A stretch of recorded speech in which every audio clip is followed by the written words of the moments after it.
Pendeta Herodion Pitra Karya Gunawan, tuan rumah dari Ngopi bareng Pak Heru. Barangkali Anda bertanya-tanya tentang judul topik pada hari ini. Beruang botak. Apa maksudnya? Apa ada beruang yang botak? Atau bagaimana? Agar supaya Anda tidak terlalu lama bertanya-tanya, maka saya mengajak Anda untuk membuka Alkitab Anda masing-masing. Kita akan mempelajari dari Perjanjian Lama, kitab 2 Raja-Raja pasal yang kedua. Kitab Raja-Raja yang kedua, pasal yang kedua.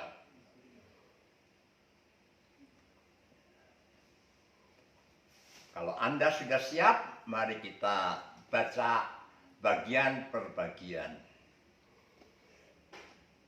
Menjelang saatnya Tuhan hendak menaikkan Elia ke surga dalam angin badai, Elia dan Elisa sedang berjalan dari Gilgal.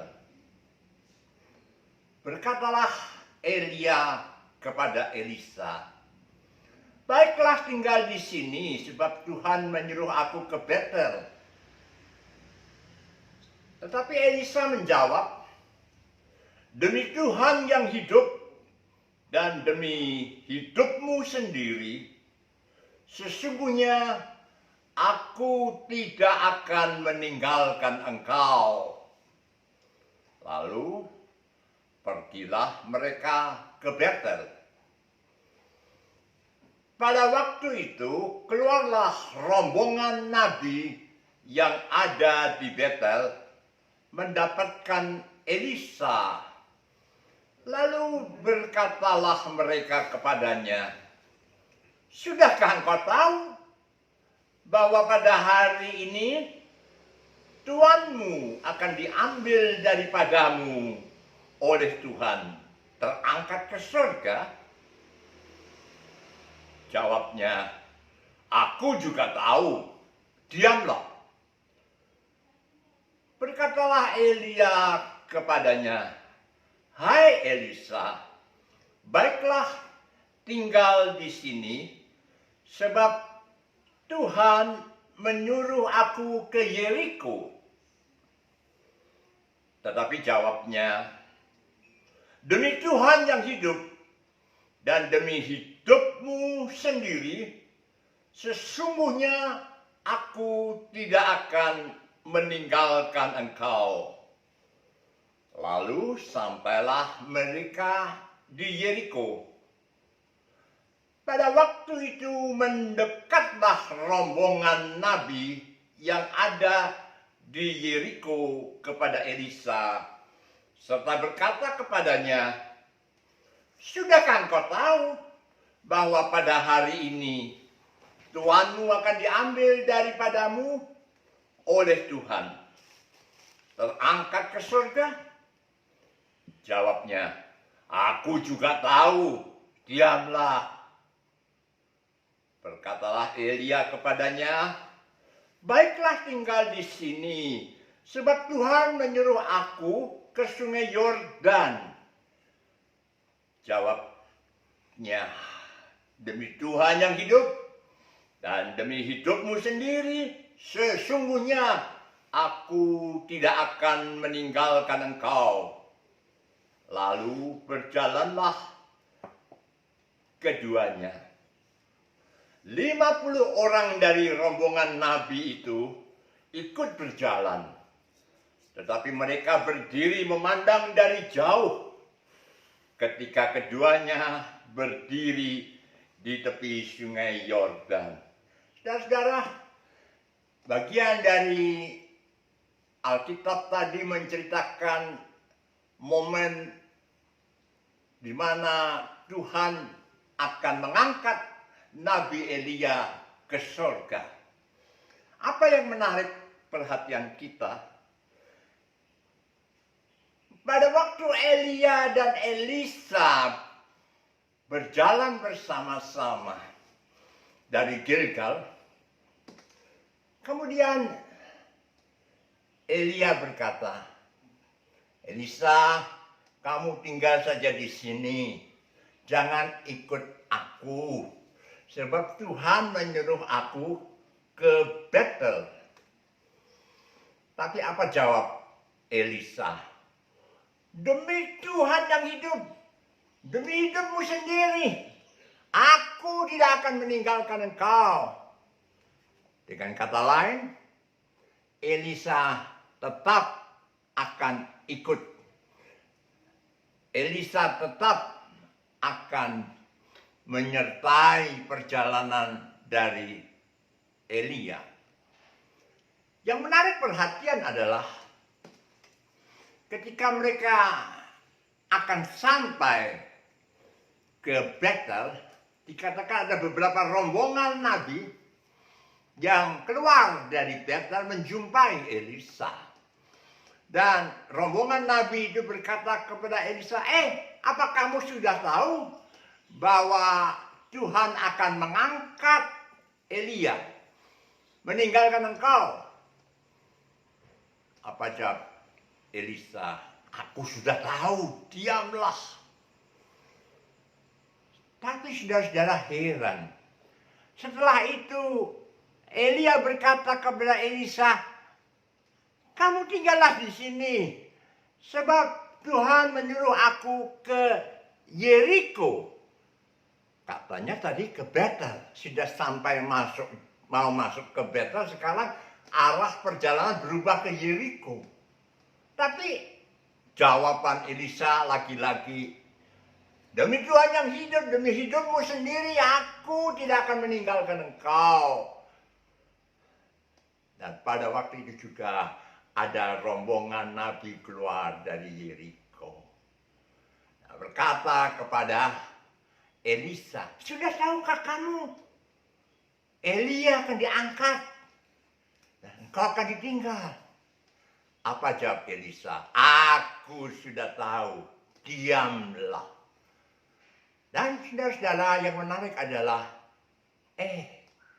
Elia kembali berkata kepada Elisa, "Tinggallah di sini, tinggal, jangan ikut aku, sebab Tuhan menyuruh aku ke Yordan." Apa jawab Elisa?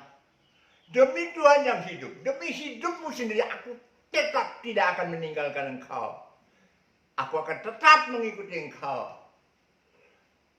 Dan saudara, yang menjadi pertanyaan adalah, kenapa sih kok harus berpindah-pindah tempat?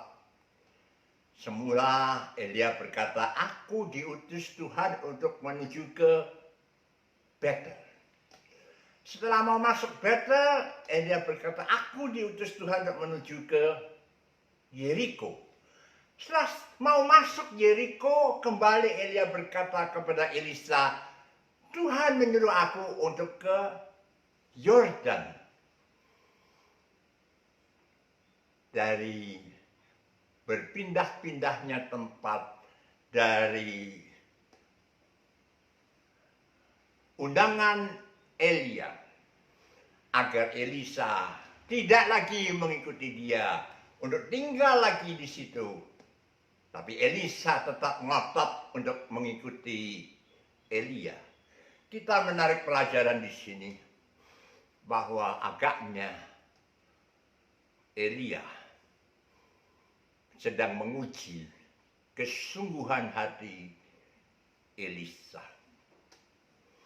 Mengapa? Karena sebentar lagi Elia akan mengakhiri masa tugasnya sebagai nabi di bumi ini.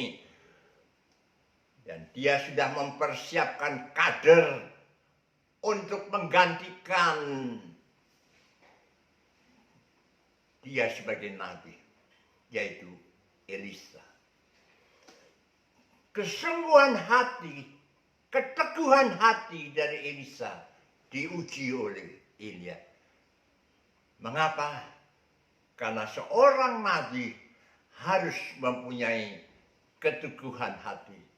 Seorang nabi tidak boleh menceng sana, menceng sini. Seorang nabi harus tetap taat dan percaya dan memegang prinsip yang dia yakini sebagai kebenaran.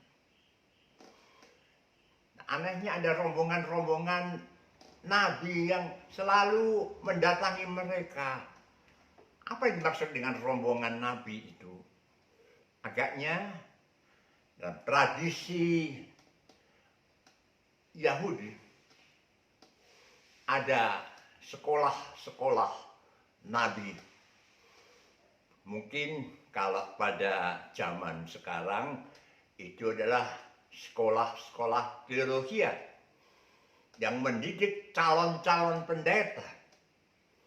Rombongan-rombongan nabi itu mengerti, tahu bahwa ini masanya Elia akan meninggalkan tugas di muka bumi ini.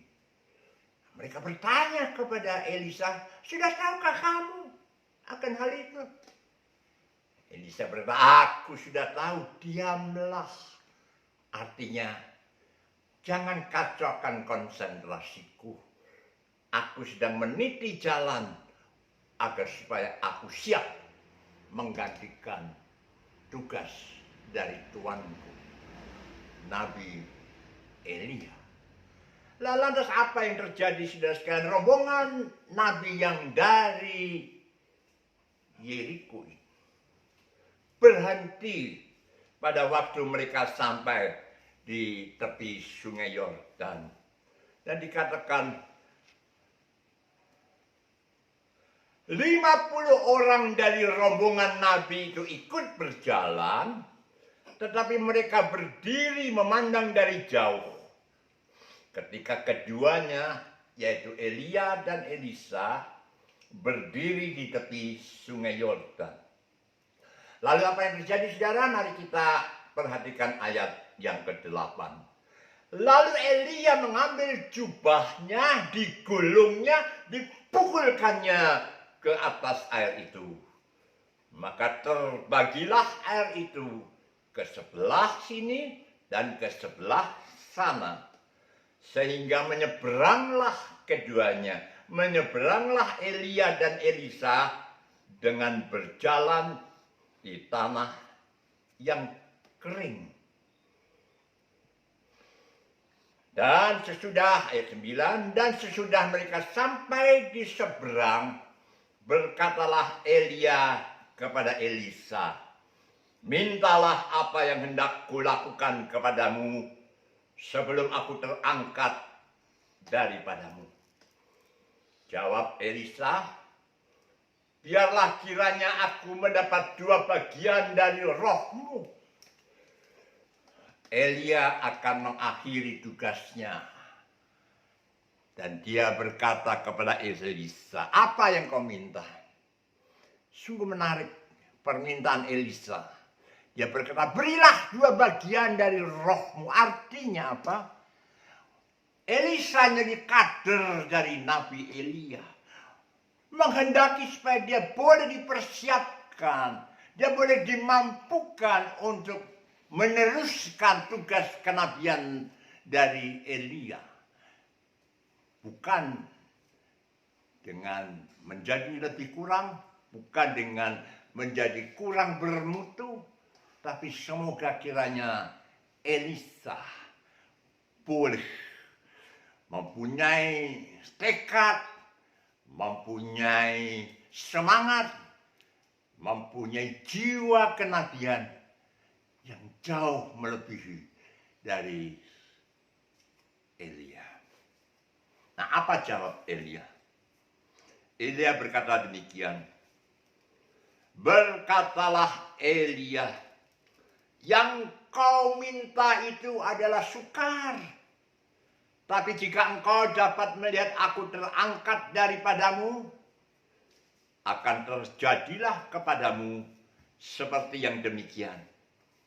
Dan jika tidak akan terjadi. Dan saudara, banyak orang menganggap bahwa seorang guru sebaiknya jangan dikalahkan oleh murid-muridnya. Seringkali itu terjadi kalau kita baca cerita-cerita silat. Dalam dunia Kang Ao, seorang guru silat yang mempunyai beberapa murid, dan dari antara beberapa murid itu ada 1-2 murid yang terpandang. Guru itu akan mewariskan ilmunya, tapi tidak semua. Mengapa? Karena dia khawatir kalau nanti muridnya jauh lebih pintar dari dia akan tersepak, dia akan tersingkir. Nah, oleh sebab itulah, saudara-saudara, dalam dunia persilatan seringkali terjadi bukan murid tambah pintar tapi makin bodoh. Murid yang punya murid lagi lebih bodoh lagi. Murid yang punya murid lebih bodoh lagi. Kenapa? Karena tidak semua ilmu diturunkan. Takut kesaingan. Tetapi tidak demikian yang terjadi pada masa Elia dan Elisa.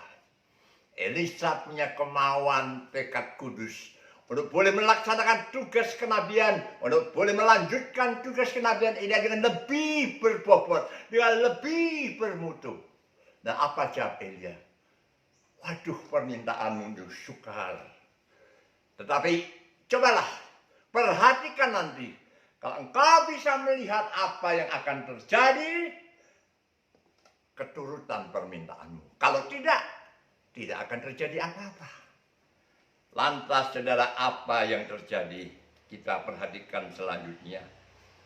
Sedang mereka berjalan terus sambil berkata-kata, tiba-tiba datanglah kereta berapi dengan kuda berapi, memisahkan keduanya, memisahkan Elia dari Elisa.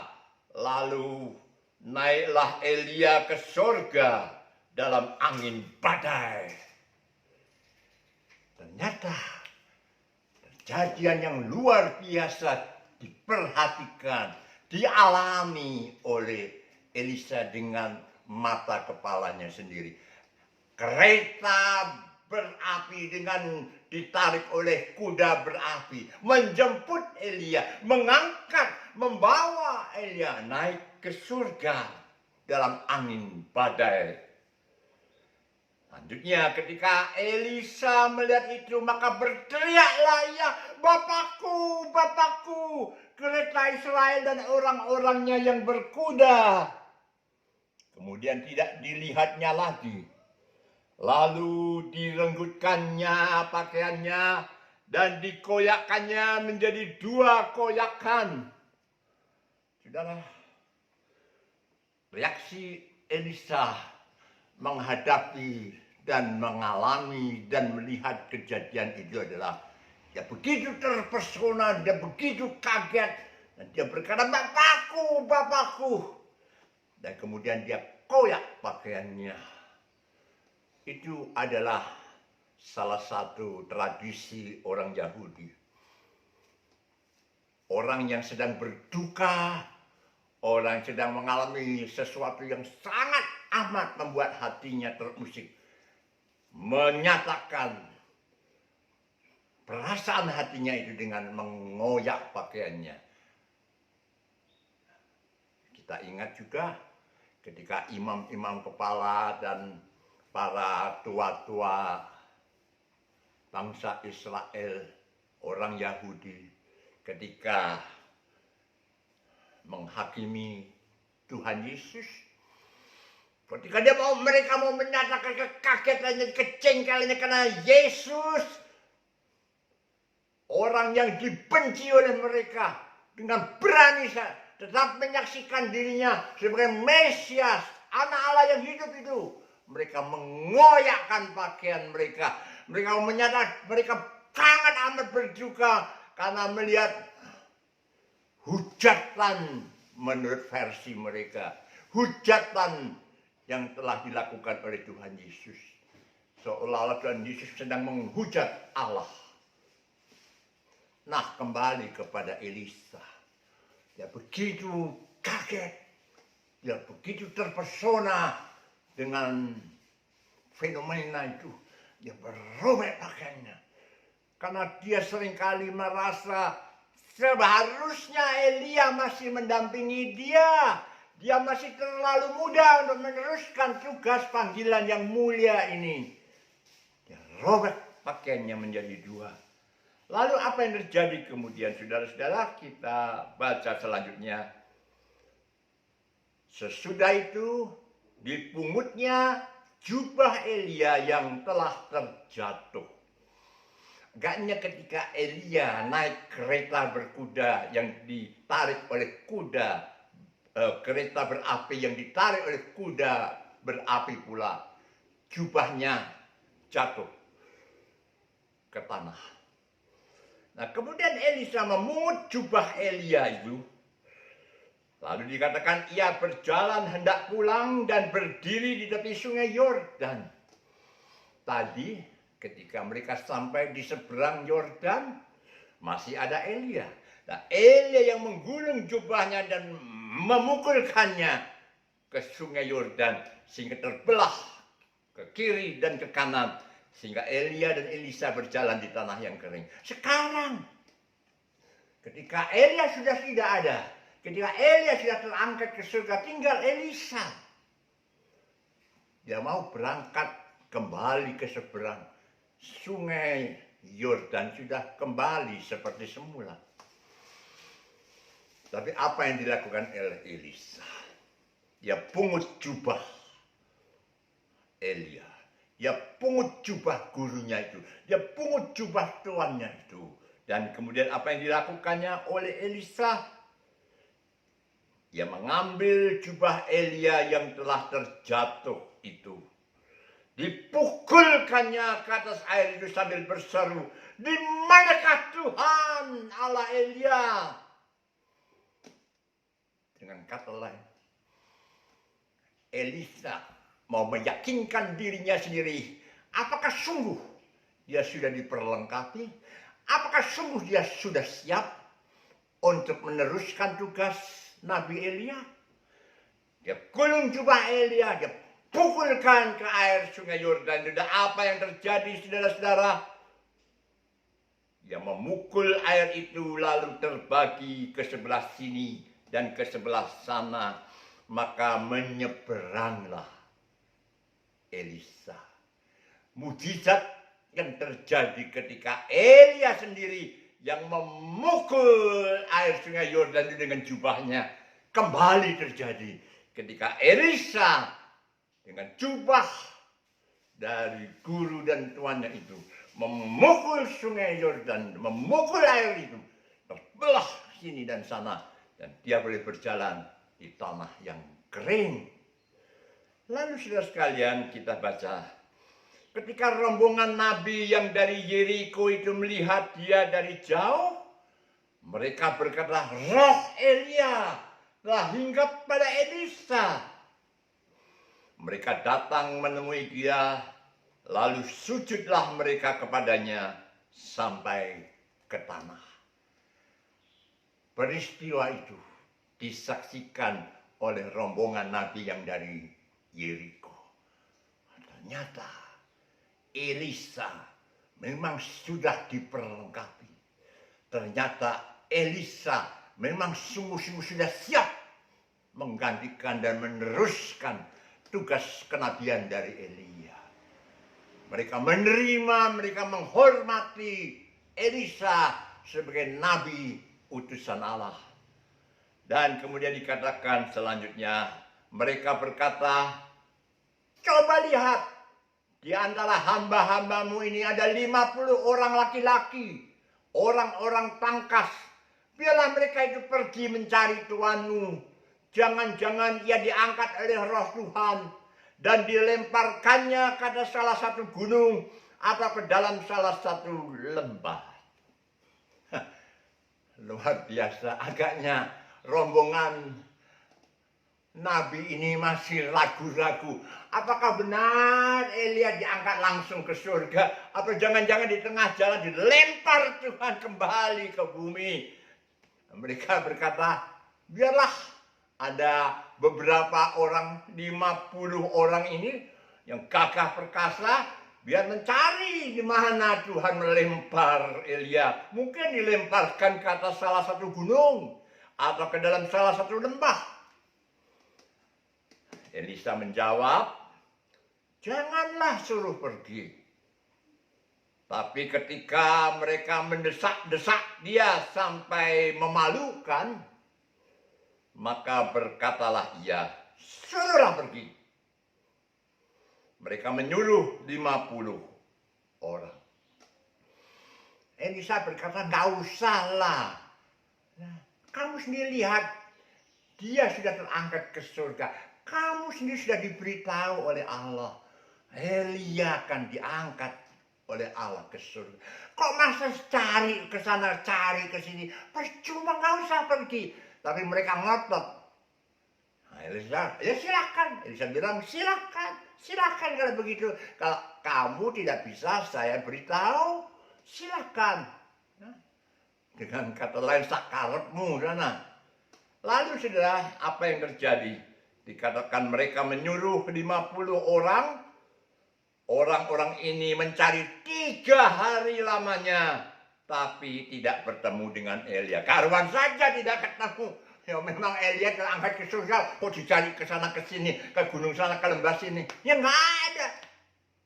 3 hari cari sana cari. Mungkin ini tim SAR zaman kuno. Mencari Elia, mungkin keceplok, mungkin dijatuhkan Allah. Tidak ketemu. Ketika mereka kembali kepada Elisa yang masih tinggal di kota Yeriko, berkatalah ia kepada mereka, bukankah telah kukatakan kepadamu, jangan pergi. Elisa tinggal mengatakan, orang Jawa bilang meleh. Aku kan sudah bilang, gak usah pergi. Tidak ada hasilnya kan? Sia-sia kan? Kamu tidak bisa berjumpa dengan Nabi Elia kan? Maka dari itu, jangan macam-macam lah. Kalau percaya ya percaya, jangan ragu-ragu. Lah kemudian dikatakan, berkatalah penduduk kota itu kepada Elisa, cobalah lihat. Letaknya kota ini baik seperti tuanku lihat. Tetapi airnya tidak baik. Dan di negeri ini sering ada keguguran bayi. Elisa diperhadapkan dengan tugas yang langsung harus ditangani olehnya. Yaitu bahwa air di negeri itu, di kota itu, beracun, sehingga banyak terjadi kematian dan keguguran dari ibu-ibu yang hamil karena air itu. Nah, apa jawab Elisa? Jawabnya, ambillah sebuah pinggan baru bagiku dan taruhlah garam ke dalamnya. Maka mereka membawa pinggan itu kepadanya. Kemudian pergilah ia ke mata air mereka dan melemparkan garam itu ke dalamnya serta berkata, beginilah firman Tuhan, telah kusehatkan air ini, maka tidak akan terjadi lagi olehnya kematian atau keguguran bayi. Demikianlah air itu menjadi sehat sampai hari ini, sesuai dengan firman yang telah disampaikan Elisa. Diperhadapkan dengan tugas yang jadi tantangan Nabi Elisa untuk bisa membuktikan dia benar-benar nabi pengganti Elia, benar-benar mempunyai kuasa ilahi seperti yang dimiliki oleh Nabi Elia. Air yang semula beracun, Elisa menebarkan garam ke situ dan air itu menjadi sehat kembali. artinya sehat untuk diminum, tidak mengandung racun lagi, dan tidak terjadi lagi kematian dan keguguran dari bayi-bayi mereka. Sampai hari di mana kitab raja-raja ini ditulis. Kemudian dikatakan saudara-saudara sekalian, Elisa pergi dari sana ke Betel. Dari Yeriko, Elisa ke Betel. Dan sedang ia mendaki, maka keluarlah anak-anak dari kota itu, lalu mencemoohkan dia serta berseru kepadanya, naiklah botak, naiklah botak. Anak-anak kecil mengolok-olok, mengejek Nabi Elisa. Naiklah botak, naiklah botak. Elisa botak kepalanya berarti kan. Saudara, anak-anak itu sebagian besar adalah hasil didikan dari orang tua. Kalau orang tua tidak meletakkan dasar kerohanian yang kuat pada masa mereka masih kanak-kanak, kecil kemungkinan untuk anak-anak itu kelak menjadi orang dewasa yang beribadah, takut akan Tuhan. Anak-anak ini mengejek, mengolok-olok Nabi Tuhan Elisa, naiklah botak, dengan cekakaan mungkin ya, dengan terkekeh, seolah-olah mereka sedang bermain-main dengan boneka yang lucu. Nah, apa yang terjadi, saudara? Lalu berpalinglah Elisa ke belakang. Dan ketika Elisa melihat mereka, dikutuknyalah mereka demi nama Tuhan. Maka keluarlah 2 ekor beruang dari hutan. Lalu mencabik-cabik dari mereka 42 orang anak. Mencabik-cabik dari mereka 42 orang anak. Jadi kesimpulannya anak-anak itu lebih dari 42 ya. Dari mereka itu 42 anak yang dicabik-cabik oleh beruang. Dari sana pergilah ia ke Gunung Karmel, dan dari sana pula kembalilah ia ke Samaria. Sudah jelas apa yang saya maksud beruang botak? Nabi Elisa yang botak diolok-olok oleh anak-anak itu, diejek. Naiklah botak, naiklah botak. Elisa dengan nama Tuhan, dengan kuat kuasa yang dari Tuhan, mendatangkan kutukan. Beruang datang, mencabik-cabik anak-anak itu. 42 di antara mereka dicabik-cabik. Saudara, apakah memang seorang hamba Tuhan itu seorang yang perlu ditakuti? Yang menurut istilah Jawa maladi bisa mendatangkan kutuk?